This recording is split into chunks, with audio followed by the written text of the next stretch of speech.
On vous souhaite la bienvenue à ericlatour.com. On va vous parler dans quelques instants des professionnels de la santé, professionnels en soins, affiliés bien sûr au syndicat de la FIC, une nouvelle convention collective locale avec le CIS de la Montérégie-Centre, une convention totalement unique. Mais d'abord, on parle de politique municipale, on parle de l'enjeu et des enjeux du district du Vieux-Saint-Luc et principalement bien sûr l'avenir des golfs avec le conseiller Marco Savard.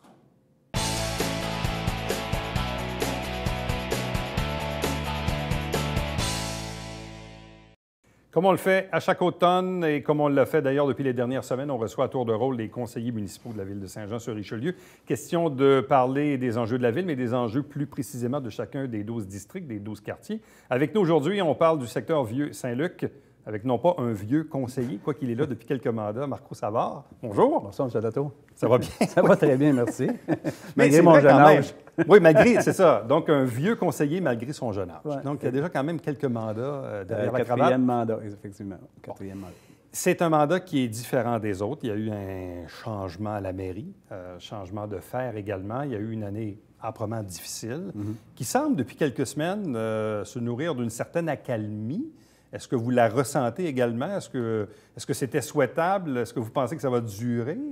Bien, on souhaite, oui, effectivement, que ce soit le plus convenable possible. Mais là, c'est sûr qu'on était quand dans une période d'adaptation avec le nouveau conseil de ville, les nouveaux membres élus aussi, dont d'ailleurs aussi le nouveau maire. Donc, on arrive tranquillement à se faire la main puis commence à mieux, on dirait, s'apprivoiser. Puis la façon de travailler aussi un envers l'autre. Je pense qu'on est en train d'essayer de s'adapter plus que l'obligation qu'on doit faire aussi, parce qu'on doit gérer la ville, puis je pense qu'on doit gérer la ville intelligemment avec des gestes qui apportent des bons choix. Là. Bon. Sentez-vous que vous allez, disons, entamer une certaine vitesse de croisière? Parce que là, vous êtes un groupe qui est majoritaire à 7, 8, 9 conseillers la majorité du temps. Sur certains enjeux, parce qu'effectivement, le maire lui-même l'admet que 95 % de vos décisions sont prises de façon unanime. Effectivement. Donc, il n'y a que sur certains enjeux sur lesquels vous ne vous entendez pas. Et probablement, entre autres, l'avenir des terrains de golf, ou tout ce qui entoure le cheminement ou la procédure qui va nous amener à prendre ultimement une décision sur les golfs. Et ça donne que dans le district, je suis touché directement. Vous êtes touché directement et 2 fois plutôt qu'une. Oui. Où en sommes-nous dans toute cette procédure à l'égard d'un changement futur de zonage des terrains de golf? Bien là, au moment où on se parle, moi, j'ai fait énormément de rencontres avec mes citoyens depuis les 6 derniers mois. J'y suis encore à en faire quelques-uns, des rencontres cuisine, si on veut, avec certains citoyens qui sont dans le pourtour du golf. On travaille sur un projet de vision, on travaille qu'est-ce qu'on veut dans l'éventualité du golf. Dans sa zone-là, est-ce qu'on veut du développement, pas de développement? Est-ce qu'on peut mesurer le développement par rapport à des espaces verts? Est-ce qu'on peut bonifier des espaces verts qui ne nous appartiennent pas actuellement? Fait qu'on, là, actuellement, c'est un peu le scénario que je suis en train de faire. Dans les prochains délais, d'ici mi-décembre, on va rencontrer avec un comité qui a déjà été nommé par résolution. J'ai M. Jean Fontaine, Mme Marcoux qui va siéger avec nous, M. Laplante, évidemment, Luc Castonguay, direction générale d'urbanisme, pardon. Puis moi aussi, on va présenter un peu un genre de concept, puis on va monter peut-être un genre de scénario pour présenter à la population, possiblement, je souhaite du moins, début 2019. Bon. Mais en ce moment, y a-t-il ou non un projet sur la table? Effectivement, pour l'instant, non, il n'y a pas de projet qui démontre. C'est sûr qu'il y a de la spéculation, ça, on ne s'en cachera pas. Oui, il y a des demandes par les promoteurs de construire au maximum possible, en densité aussi. Mais il n'y a pas de projet loti démontrant, évidemment, tous les emplacements d'un projet ou même un tracé de rue actuellement. Physiquement, il n'y a rien qui a été fait encore sur ce sens-là. Donc, il n'y a pas de projet. Donc, pas de projet égale pas de demande de dézonage. Pas pour l'instant. Pas pour l'instant. Parce qu'on maintient la situation, puis on en a discuté longtemps, c'est que la Ville veut être main-d'œuvre dans un projet comme ça. Ce que je veux dire, c'est que c'est la Ville qui veut demander aux promoteurs qu'est-ce qu'on veut comme projet. Donc, ce n'est pas le promoteur, ce n'est pas l'inverse qui va avec ses idées à lui ou ses idées de construction. Nous, on a un espace, ça peut être très avantageux par la Ville si, mettons, on a beaucoup de bonification d'espaces verts. Est-ce qu'on peut l'amener à toute la collectivité? Cependant, à ça, est-ce qu'on peut faire de la compensation en donnant le droit de faire de la construction dans certaines zones, mettons, du golf, par exemple? Ça peut être une proposition. C'est là-dessus qu'on doit se positionner à un moment donné. Mais comme je vous dis, comme projet en tant que tel, il n'y en a pas, là. On n'a pas de rien de déterminé. Bon, en quoi doit-on faire une distinction entre les deux enjeux suivants? L'ancien golf de la mairie, qui est un 9 trous et qui est enclavé, et évidemment, l'avenir ou non du club de golf Les Légendes, qui est un 18 trous, évidemment, qui part du rang Saint-André jusqu'à l'autoroute 35.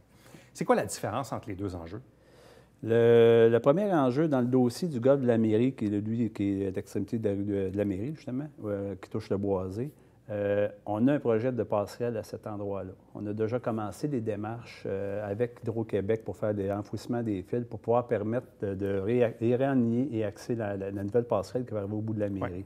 Ça, c'est un enjeu qui est complètement un peu différent du projet résidentiel et des développements qui sont peut-être à venir. Donc, dans le bout du champ de pratique, à peu près? Dans cet axe-là, à peu près. Il faut déterminer aussi les emplacements, puis il y a de l'acquisition à faire à cet endroit-là. Fait que nous, la Ville, on est déjà dans cette position-là, mais on ne veut pas créer, mettons, si dans l'éventualité qu'un projet résidentiel viendrait à voir le jour, quel espace qu'on va prendre? Est-ce qu'on va prendre des espaces de construction, d'espaces verts, des stationnements? Est-ce qu'on peut créer un parc naturel dans cette zone-là?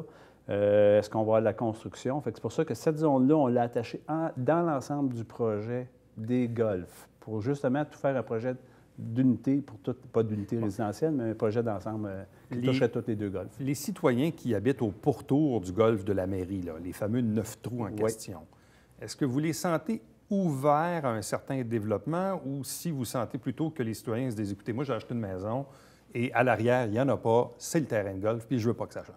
Comme je l'ai mentionné tantôt, ça fait 6 mois que je rencontre mes citoyens depuis le début de l'été. Puis j'ai étonnamment surpris que oui, il y a des gens qui seraient d'accord, évidemment, à avoir un projet résidentiel dans certaines zones du golfe. Je ne suis pas là pour présenter le golfe de la mairie autant que le projet du golfe des Légendes. Je les mets ensemble, là, parce que mes rencontres sont basées sur plusieurs personnes. Là. Ce qui veut dire, c'est que dans le fond, c'est que les gens sont prêts à une ouverture, mais pas à n'importe quelle façon qu'un projet pourrait se réaliser. Mais je reviens encore sur le mot bonification des espaces verts. Les gens, eux, veulent, c'est des terrains privés, ils ne nous appartiennent pas, c'est une entreprise complètement différente.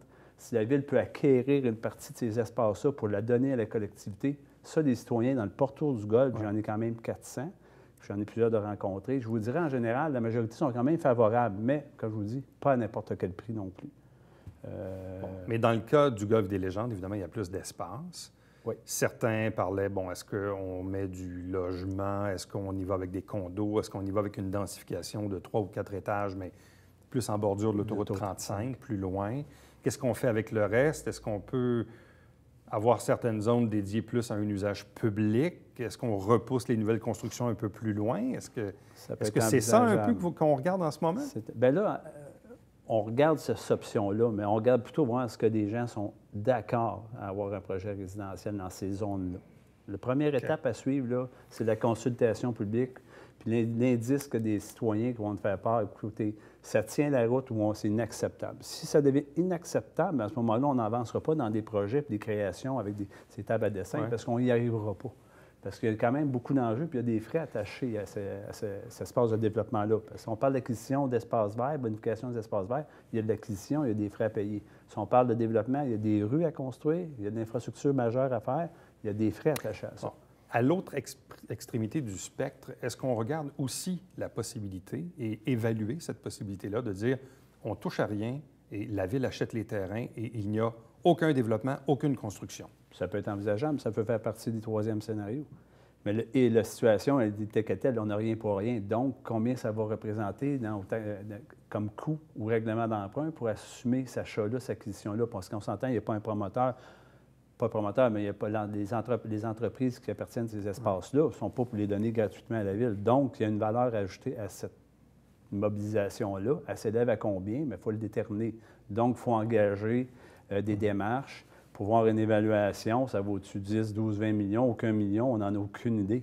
Mais tôt ou tard, c'est sûr qu'il va falloir, comme j'explique à plusieurs de mes citoyens, il faut mettre le couvercle sur la marmite, expliquer ce qui va se passer. Parce que le statu quo actuellement n'est pas envisageable pour ce qui est des enjeux des golfs.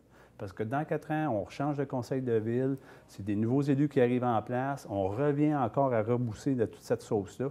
Ce n'est pas mon mandat. Mon mandat pour ce mandat-là, c'est vraiment de décider qu'est-ce qu'on fait dans l'enjeu dans le développement des golfs pour jusqu'en prochain mandat fin 2021. étant vous-même un propriétaire riverain du Golfe, soit pour votre ancienne ou nouvelle propriété, vous avez demandé un avis à savoir si vous étiez ou non en conflit d'intérêts pour opérer, disons, ce dossier-là. Finalement, qu'en est-il de cet avis-là? L'opinion juridique démontre clairement que je n'ai pas d'intérêt pécunier, puis je peux défendre les intérêts de mes citoyens dans cette zone-là, même en étant propriétaire propriétaire riverain du pourtour d'un dézonage, si dans l'éventualité, il y en a un. Fait que, donc, autrement dit, j'assume mon rôle comme que je dois le faire actuellement. Là. Bon. Quels sont les autres enjeux dans le Vieux-Saint-Luc? Bien, on en a parlé rapidement, là, le dossier de la passerelle, là, qui est un dossier quand même assez chaud, qu'il faut vraiment, on croit à la réalisation de la passerelle pour 2021. Le restant, en général, je vous dirais, le secteur est quand même en très bon état. On a fait beaucoup de réparations un peu partout, des nouveaux pavages sur la rue Drouin, entre autres, la rue France qui a été fait. Il y a d'autres petits travaux à faire un peu dans certaines zones, mais je vous dirais la mission est pas mal accomplie là, dans ce qui est présentement du district numéro 8, sauf quelques petits points. L'enjeu est toujours le même, c'est de répondre à mes citoyens puis de s'en occuper. Je pense que c'est ça la première mission d'un bon conseiller municipal. Là. Il y a quand même une grande nouveauté. À l'intersection de la rue Bernier et de la rue Savard, il y a un panneau d'arrêt. Oui. Finalement, on a décidé d'installer... C'était une partie. Hein? Êtes-vous satisfait de ce que ça donne? Bien, je reviens encore à la même décision que mes citoyens m'ont fait part. Il y a une certaine majorité des gens qui ne sont pas d'accord avec l'installation du stop sur la rue Bernier parce que ça a créé une nouvelle achalandage supplémentaire. Fait que le doute était là, il s'est produit un peu. Là, on regarde possiblement ou dès le début du printemps de refaire une petite étude de circulation, voir si on va faire des modifications sur la rue Savard près de la rue Courville. Fait que là, on est à voir, là, on regarde ce qui se passe. Je veux dire, honnêtement, là, est-ce que la population se déverse toujours vers la rue Savard pour éviter le trafic? Mais ça semble mieux se comporter. Mais il ne faut pas oublier une affaire, ce stop-là apporte 8 000 véhicules par jour qui doivent s'immobiliser, faire un arrêt-stop. Ça fait qu'un gain d'un côté, mais du côté, peut-être qu'on perd sur certaines causes. Okay. Et qu'est-ce qui fait finalement qu'on l'a installé? La pression. Je vais vous dire ça clairement. C'est vrai qu'on avait démontré dernièrement qu'il y avait eu 2 accidents quand même avec un impact assez majeur. Il fait qu'un moment donné, avec le comité de circulation, on a revisé la position. Mais ce qu'on souhaite définitivement, puis je l'ai bien mentionné à l'Assemblée publique la dernière fois, la journée qu'on va réaménager le Bernier pour refaire la revitalisation de Bernier, justement, sur la rue Savard puis jusqu'à Omer-Marcille, on va y intégrer d'ailleurs une piste cyclable. À ce moment-là, c'est sûr que soit que le stop, on l'enlève ou on fait une bretelle d'accès pour que ça soit plus simple à s'y rendre. Marco Savard, merci beaucoup. Plaisir, M. Dato. Reste avec nous au retour, on vous parle santé.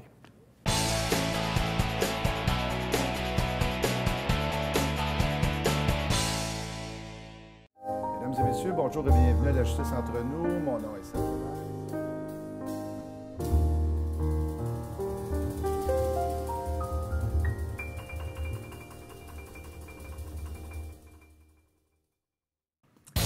Salut, ici Alexandre Baudouin. Et François Trépanier. François, cette semaine à Sport Express, on parle d'hockey élite. Oui, avec Jean-François Barry et Serge Brousseau qui sont avec nous. Oui, monsieur. Et à la toute fin, des beaux petits cadeaux de Noël. Oui, également, merci, grâce au Jean-François. Voilà, manquez pas ça.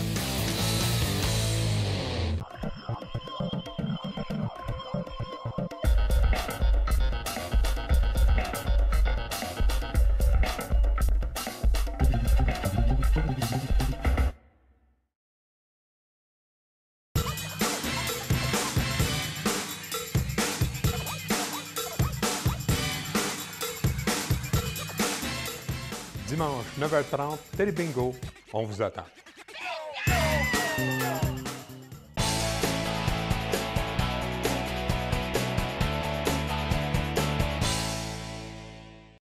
Parlons du monde de la santé, parlons des professionnels de la santé qui sont quand même très, très, très nombreux sur le territoire ici, territoire de la Montérégie-Centre, principalement au Richelieu-Hérouville, avec plusieurs établissements dont l'hôpital du Richelieu. Et vous savez, il y a des ententes, il y a des conventions collectives nationales, mais il y a aussi des conventions collectives locales qui viennent influencer le quotidien de ces personnes-là et de leurs familles, même à la limite, on pourrait dire. Et parlons un peu de cette convention collective un peu unique avec le président du syndicat FIC des professionnels en soins pour le territoire de la Montérégie-Centre, Denis Grondin. Bonsoir et bienvenue. Bonsoir, merci. En quoi est-elle si unique, cette convention collective? Moi qui gravite un peu dans le domaine parce qu'il Évidemment, ma conjointe est dans le domaine de la santé. Oui. J'essaie de comprendre en quoi cette convention-là, locale, est vraiment différente de celle qu'on a pu connaître dans le passé ou ailleurs, même au Québec. Qu'est-ce qu'il y en a de différent? Je pense qu'au point de vue, on connaît un peu au niveau de la précarité des postes, au niveau du système de santé. Malheureusement, on a équipé beaucoup de postes à 4 quinzaines, 2 jours semaine, à des 7 quinzaines, qui est 7 jours par 2 semaines qu'on appelle. C'est un peu un jargon peut-être plus au niveau soignant. Mais c'était une problématique. Oui, le monde complet travaillait à temps complet, mais toujours complétait sur appel. Alors, on travaille 2 jours semaine, puis on est cédulé dans d'autres centres d'activité à la hauteur de 3 jours semaine pour finir par avoir notre temps complet. Alors, on a profité de la négo locale, vu qu'avec la négo nationale, on avait ce qu'on appelle la lettre d'entente numéro 6 au niveau national pour justement essayer de rehausser une bonne majorité de postes à temps complet. Alors, on a comme pris la porte un peu de la négo locale pour essayer de jumeler les deux ensemble. On a eu un employeur qui a quand même ouvert la porte à essayer de trouver une solution face à cette précarité d'emploi-là. Alors, on a réussi à avoir une entente avec notre employeur pour rehausser tous les infirmières de notre CIS, parce qu'on a c'est quand même le CIS qui comporte le RLS Longueuil et RLS Saint-Jean. Alors, toutes les infirmières qui sont dans un centre d'activité 24/7, ce qui veut dire qu'ils travaillent 24 heures sur 24, 7 jours sur 7, excluant malheureusement InfoSanté, ils vont pouvoir avoir un rehaussement de poste à la hauteur d'un temps complet, ce qui vient avec les congés fériés payés et les maladies payées, bien sûr, les bénéfices marchés. Bon. Question de démystifier pour les gens qui ne sont pas du domaine de la santé ou du domaine syndical. Quel est le terrain de jeu entre la négo nationale et la négo locale? Autrement dit, qu'est-ce qui se négocie nationalement et qu'est-ce qui se négocie localement? Ils font la négociation locale et tout ce qui... Il ne faut pas que ça en amène des coûts supérieurs à l'employeur. Donc, c'est pas là qu'on négocie le salaire? Exactement. Tout ce qui est salaire va être au niveau national. Fait qu'au niveau local, on parle beaucoup des remplacements, comment on octroie les postes, les congés fériés, les vacances. En fond, tout ce qui ne ramène pas à un point de vue monétaire. Et donc, tout ça peut différer d'un CIS à l'autre. Autrement dit, on peut se retrouver en Abitibi, en Mauricie, à Québec, ou même Montérégie-Ouest ou Montérégie-Est, et avoir des aménagements qui vont différer d'un territoire à l'autre. Bien, j'aime que vous l'emmenez parce qu'au bout du compte, oui, c'est notre porte d'entrée pour être attractif, dans le fond. C'est surtout qu'on a de moins en moins d'employeurs dû à la fusion des CIS. Comme vous voyez, au niveau de la Montérégie, comme vous avez dit, on a l'Est, l'Ouest et le Centre qui est nous. Alors, c'est sûr que c'est la porte d'entrée pour pouvoir être attractif, ce qui veut dire amener des conditions de travail peut-être meilleures que dans d'autres CIS. Avez-vous été étonné que l'employeur se montre si ouvert? C'est sûr, j'ai eu une expérience antérieure lors des fusions du C3S au niveau de la négo locale, j'en faisais partie. Ça a été beaucoup plus difficile. Là, on a vu l'employeur arriver avec peut-être quelque chose de différent. Il savait qu'il devait être attractif. Vous savez qu'il y a beaucoup de temps supplémentaire obligatoire, malheureusement, beaucoup de main-d'œuvre indépendante encore au niveau de notre CIS. Alors, ils ont ouvert la porte pour dire qu'il faut régler le problème de temps supplémentaire obligatoire et diminuer le nombre de main-d'œuvre indépendante. Alors, la seule manière de s'en sortir, c'était d'être attractif puis d'augmenter le nombre d'infirmières au sein de notre CIS. Bon. Infirmières, infirmières exercères et allothérapeutes, là, on parle de tous les professionnels. Est-ce que vous sentez que la pénurie de main-d'œuvre, au sens très large, mais la pénurie de main-d'œuvre également dans le domaine de la santé, fait en sorte que, forcément, les CIS deviennent un peu en compétition, surtout dans un territoire comme la Rive-Sud, où quelqu'un peut habiter à Candiac puis travailler à Saint-Jean, ou habiter à Boucherville puis travailler... Bref, physiquement, quelqu'un qui habite pas très loin sur la Rive-Sud de Montréal pourrait travailler dans l'un des 3 CIS, là. Exactement. C'est ça qui amène un peu plus le but de l'employeur. Il doit travailler plus fort pour être attractif, justement, pour aller chercher le maximum de monde. Parce que si on va dans la Naudière ou dans les Laurentides, où là, il y a juste un employeur, il y a un peu moins de pression d'être attractif, vu qu'il sait que tout le monde de sa région va venir chez eux. Où nous autres, on a Est, Ouest, Centre, mais on a aussi l'Estrie qui n'est pas bien loin. On a le centre-ville qui n'est pas bien loin, qui a beaucoup de CIS. Quelqu'un peut travailler à Granby ou à Cowansville. Et voilà, puis c'est pas très loin, il y a 40 minutes, puis on est rendu. Exact. Fait que si on amène des conditions de travail supérieures, mais ça peut donner envie à une professionnelle de partir pour un autre CIS. Bon. Quels sont les impacts à court ou moyen terme? Parce que là, je pense que vous avez eu un vote sur cette convention. Ça a passé à 95 auprès de nos membres, fait qu'on était quand même très contents. Nos membres ont aimé le travail qui a été fait par notre comité de négo, parce qu'on ne se mentira pas, notre équipe négo a fait un travail magnifique avec notre conseillère porte-parole. Alors, je pense qu'on est très fiers d'en arriver où on est arrivé là. À quel moment cette convention collective va-t-elle entrer en vigueur? La date n'est pas encore déterminée, Mais c'est sûr que ça va être avant la saison estivale prochaine. Ce qui veut dire avant mai prochain, là, tout devrait être pas mal mis en place. Là, Et en quelle grosse sera majorité. sa durée? La durée, c'est infini. Oui? C'est infini. Une négo nationale, on la négocie aux 4 ans. La négo locale, les seuls moments où on va la renégocier, c'est si les deux parties s'entendent à la réouvrir pour négocier certaines paraphes. Mais sinon, il n'y a pas de raison autre que s'il y a d'autres fusions ou défusions. Qu'est-ce qu'on ne souhaite pas? Je pense qu'on a été assez brassés dans les dernières années pour fusion, défusion. OK, donc c'est un impact qui est vraiment très, très, très long terme. Majeur, oui, c'est un impact majeur sur les conditions de travail à long terme. Bon, sentez-vous que vous faites des jaloux?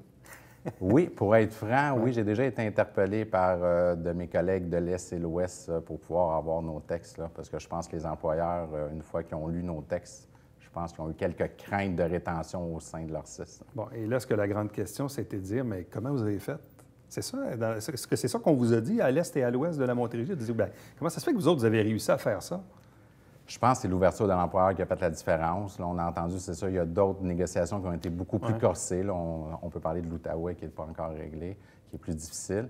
Mais au niveau de l'Est puis l'Ouest, je pense que notre employeur a compris, heureusement, plus rapide que les autres employeurs, là, qu'il fallait qu'il soit attractif puis qu'il y ait des conditions de travail pour pouvoir être attractif puis augmenter le nombre d'infirmières et d'inhalothérapeutes au sein de leur système. Bon. Le CIS de la Montérégie-Centre, depuis l'abolition des agences et des anciens C3S, comprend aujourd'hui, bon, ici, l'hôpital du Richelieu, les CLSC, plusieurs CHSLD, mais également l'hôpital Charlemagne, qui est un gros morceau. Donc, au total, dans votre syndicat, vous comptez combien de membres aujourd'hui? On est rendu autour de 3 700 membres. C'est du monde, là. C'est quand même beaucoup de personnes, oui. Bon, on parle beaucoup de conciliation travail-famille, on parle beaucoup d'aménagement d'horaire, on parle beaucoup de temps supplémentaire obligatoire. Quel est le portrait actuel, et sans nécessairement regarder dans la boule de cristal avec cette convention collective-là, comment va-t-on réussir à améliorer justement? Parce que je comprends qu'il y a des objectifs, il y a des souhaits. Là, hein? On souhaite que, autant l'employeur que les employés eux-mêmes souhaitent que les choses changent, mais quel est le délai que vous vous donnez vraiment pour voir cette appréciation-là dans le changement des... L'impact de la convention collective, en tant qu'équipe syndicale, nous, on s'attend de voir dans la prochaine année quand même un gros changement. Mais c'est une grosse roue à tourner, on ne se mentira pas. Ouais. Présentement, les professionnels en soins ne veulent pas nécessairement de poste en complet, mais il y a une raison à ça. C'est qu'ils font du temps supplémentaire obligatoire. Fait qu'en plus de leurs 5 jours semaine, ils doivent faire une journée ou 2 journées en temps supplémentaire obligatoire, quand même une charge puis une fatigue quand même extrême. Fait que leur protection qui se sont faites, c'est de diminuer leur disponibilité avec, supposons, ils font 8 jours par 2 semaines. Fait que même s'ils font un temps supplémentaire obligatoire, ils rentrent quand même dans 9 à 10 quarts de travail par 2 semaines, qu'est-ce qui est l'équivalent d'un temps complet. Mais là, il faut virer cette roue-là puis dire, faut que tout le monde, faut que tous les professionnels embarquent sur des postes en temps complet, sur le beau projet qu'on a. Puis si tout le monde amène ça, il y a plus d'infirmières comme dans notre CIS, on va emmener les congés qui vont être plus acceptés que présentement, c'est très difficile au niveau quand on demande des congés qui soient acceptés. Au niveau de tout ce qui est les vacances, les congés fériés. Pour les vacances, on a eu quand même une belle amélioration côté, puis je pense qu'on a réussi à toucher les 2 RLS, qui est les 2 réseaux locaux de services. D'un côté au Richelieu, on ne pouvait pas prendre de vacances pendant 3 semaines durant le temps des fêtes. Maintenant, ils vont avoir le droit. Côté Longueuil, les vacances estivales étaient sur 18 semaines. Là, maintenant, ils sont rendus sur 16 semaines. Fait que là, ça donne une possibilité de prendre plus de vacances avec nos enfants. Fait qu'au niveau conciliation, travail-famille, ça amène quand même un gros plus parce qu'on a eu des 6 qui sont sur 20 semaines durant la saison estivale au lieu de 16. Fait qu'on se ramasse, il y en a qui prennent des vacances au mois de mai pendant que leurs enfants sont encore à l'école. Fait que ça amène quand même, c'est des gros morceaux, je pense, qui vont finir par améliorer puis à peut-être pousser les professionnels à accepter des temps complets puis essayer de virer la grosse roue là, qui tourne un peu dans le bar depuis plusieurs années. Parce que, dans le fond, de ce que je comprends, l'ultime objectif, c'est que vos membres accèdent ou obtiennent le plus possible de postes en complet, c'est ça? Exactement.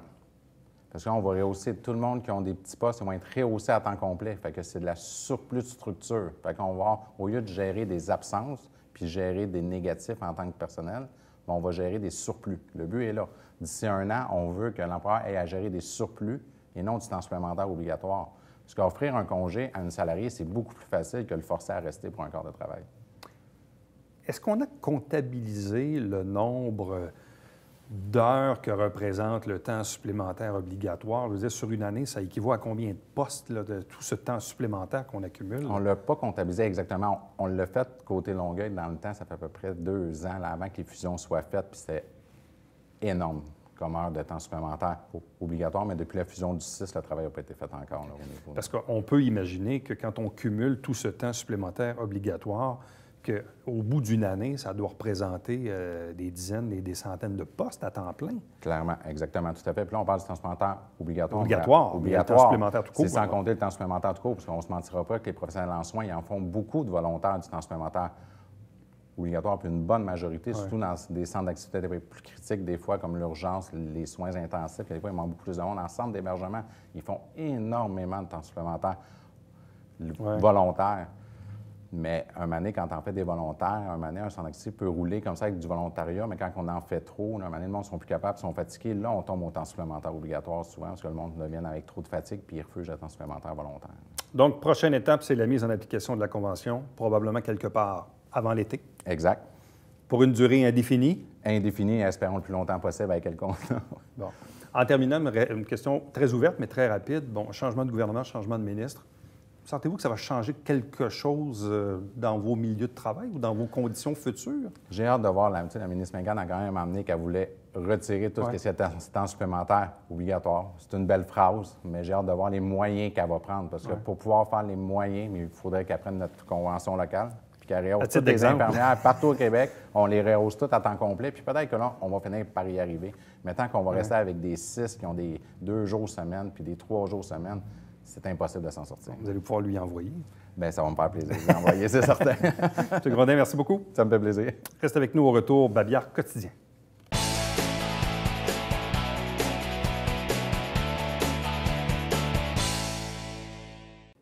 Il y a des secteurs qui sont visés dans la ville de Saint-Jean-sur-Richelieu pour l'inspection de la plomberie. Donc, l'entrée d'eau, le branchement aux égouts. Donc, on vient vérifier avec des colorants. Bref, si tout fonctionne bien. Donc, si vous voulez savoir si votre rue, votre secteur est admissible, vous pouvez bien sûr aller sur l'adresse qui est au bas de l'écran. Chaque semaine, des extraits des travaux du Conseil de ville via l'émission Saint-Jean-sur-Richelieu. Chaque dimanche matin à 9h30 en direct, c'est le Télé Bingo avec 4 000 en prix, 30 dépositaires pour acheter vos livrets. Et pour me joindre par courriel, Éric Latour en un mot à commercial tvhr9.com. À demain. Bye bye.